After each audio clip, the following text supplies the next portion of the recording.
Dhandhuka police દ્વારા સંવેદનશીલ વિસ્તારોની મુલાકાત, તકેદારી રાખવા અપીલ. અમદાવાદ ગ્રામ્યમાં ભારેથી અતિભારે વરસાદની આગાહી હોય. અમદાવાદ ગ્રામ્યના ધંધુકા શહેર વિસ્તારમાં આવતા સંવેદનશીલ વિસ્તારો તેમજ ગામડાઓની મુલાકાત લેવામાં આવી. હવામાન વિભાગ દ્વારા તારીખ 31/7/2026 થી 2/8/2026 દરમિયાન અતિભારે વરસાદની આગાહી આપવામાં આવેલ હોય, જે ધ્યાનમાં રાખીને ધંધુકા પોલીસ સ્ટેશન વિસ્તારના પાણી ભરાવાની શક્યતા ધરાવતા ગામો મોટા ત્રાડિયા, બાજરડા તથા સંવેદનશીલ સ્થળોની મુલાકાત કરી ગામના આગેવાનો, સરપંચો સાથે તકેદારી અંગે કેવા પગલાં ભરવા, શું તકેદારી રાખવી તે અંગે ચર્ચા કરવામાં આવી હતી. પાણી ભરાયેલા રસ્તાઓ તથા નીચાણવાળા વિસ્તારોમાં અવરજવર ન કરવી. કોઈપણ ઇમરજન્સીની સ્થિતિમાં તાત્કાલિક 112 અથવા ધંધુકા પોલીસ સ્ટેશનનો સંપર્ક કરવો. અફવાઓથી દૂર રહી અધિકૃત સૂચનાઓનું પાલન કરવું. સ્થાનિક લોકોને જરૂરી માર્ગદર્શન આપવામાં આવ્યું હતું અને તેઓને સાવચેતી રાખવા અપીલ કરવામાં આવી હતી. Reporter CK Barad. હવામાન વિભાગ દ્વારા આગામી 2 દિવસમાં ભારેથી અતિભારે વરસાદની આગાહી કરવામાં આવી છે. સ્કૂલોમાં પણ રજા જાહેર કરવામાં આવી છે, તમને બધાને ખ્યાલ છે.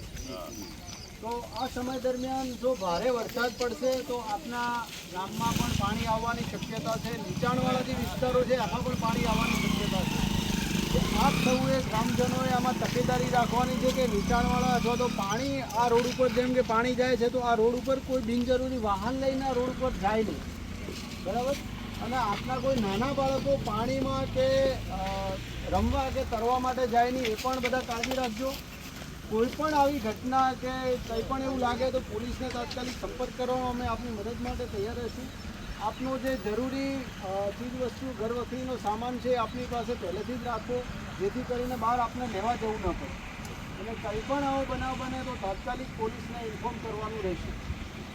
નીચાણવાળા વિસ્તારોમાં કોઈ એવા વૃક્ષો હોય અથવા તો ખેતરમાં અત્યારે જવાનું ટાળશો અને બિનજરૂરી કોઈ પણ હાલમાં પ્રવાસ કરવો નહીં.